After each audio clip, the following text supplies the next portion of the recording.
Welcome to the Tool Review channel. Today we're taking a look at the Knipex 1396-200 electrical installation pliers. These obviously have the VDE handles, and you may have seen the other two reviews of these pliers that I have made on the channel before. One was of just the standard pair of electrical installation pliers, which had the comfort grip material handles on them, and then I also did a review of basically the standard version of these pliers, just with the VDE style handles, and the tool wasn't spring loaded, and it was the polished or the black oxide finish for the tool.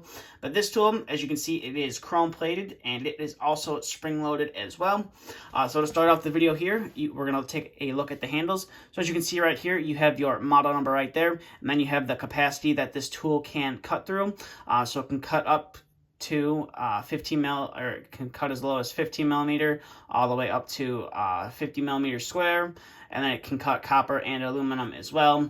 And then obviously these are all your ratings right here to show that this tool went through significant testing to prove that it is safe to use where something may come live or you are working and accidentally cut through a wire. It will protect you.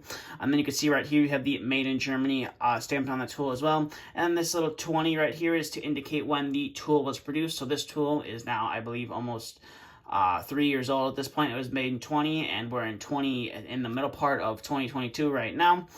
So that is the date code for when the tool was made. And that's just to gauge how old the tool is. Like, obviously, you're not going to want to be using a tool that has, a super far back manufacturer code unless it's in really good condition. But generally, if the handles are worn and the tool is a little bit old, you probably should consider replacing it.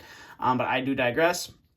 And then we'll take a look at the side of the handles right here. You can see you have the 1000 volts, which is a part of the handle right there. And then you have the two little triangles, and then you have the Knipex name, which I really do like these VDE handles. I just like how the red and the yellow mix and how it all looks. And then coming to the inside of the tool, you can see it made in Germany, and then again, 1000 volt rated, the IEC 60009. And then you have some more certifications that the tool went through as well. And then you just can lock the tool right back up. And then coming to the back side of the tool, obviously this tool, the cutting edge on this tool is not meant for cutting steel wire. It is only meant for cutting copper and softer gauges of wire, so copper and aluminum. Obviously, that's what the tool said it could cut through. And then you have the standard barcode right there. And then you have the Knipex name on the back side of the plier, and you also have it on the front side of the plier as well.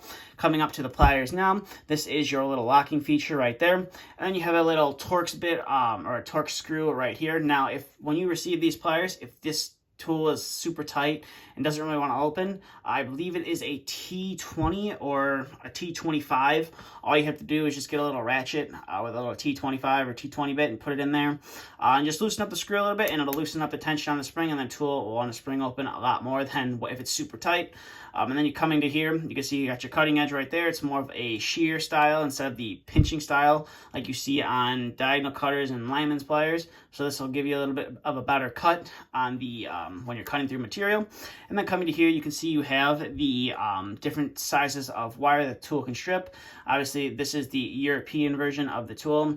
Now they only make the polished or the black oxide version that has the 12 and the 14 gauge for us here in the US market, but the tool is relatively the same. It's the same stripping hose. This one is just labeled for the European guys. So this is the 2.5, and then this is 0.7 to 1.5 up here on top. And then you have a crimper right here, and it'll do from 0.5 to 0.25. Now, I believe this crimper is for the little end ferrules. So obviously, some of the terminals we use here in the United States, you're not going to be crimping with this tool.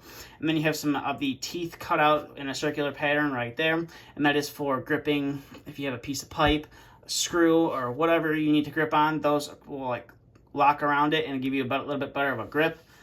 So kind of hold on to whatever you are trying to grip around. We're going to pull a little Tapcon out over here, kind of show you that. So maybe you wanted to hold on to this screw for whatever reason. As you can see, those teeth will hold onto that and bite onto that screw. So theoretically, it won't spin on you. So go ahead and take that out of here. And then you have some teeth right up here. So maybe you need to twist some wire, or maybe pull some insulation off a wire, or whatever you need to do. Maybe pull some wires out of a box or whatever. You can use those teeth right there to do so as well. And then on the very tip of the pliers, you have a little bit of a flat section right there as well. And that could be used for making loops with wire, or doing anything that you don't want to use the teeth on to nick and or mar the surface, which could cause problems down the road. So now one thing about this tool that I kind of find odd is every picture of the tool you see used for marketing, the tool is always closed like this. But obviously when you get the tool, it's sprung open like this. Multiple other reviews that I've seen, the tool always looks like this. But it's kind of funny that all the like the pictures and all the marketing material for the tool always kind of show it like this, where it's closed. They actually did design the tool, so maybe if you're not wanting to cut the, you don't want to have to cut the shears, always have such a large radius to reset if you're stripping some wire. You can lock the tool and you have access to the wire stripper and all the function up here. You just don't have to worry about the cutting edge on the tool always being open and the tool is springing wide open and then you having to close it real quick there. So go ahead and lock that guy back up, and then we'll go ahead and zoom out here and get to some of the functionality of the tool. So like I said, this is mainly for electrical installation. So for us here in the US, this tool I would mainly market towards using if you're using a lot of Romex wire. So go ahead and cut some Romex wire here. And as you can see, this is 14.2 with ground. These pliers have no problem whatsoever cutting through that Romex wire right there. So now we're going to go ahead and bring in some 12.2 with ground and see how well we can cut through that. So we'll go ahead and put this guy up there.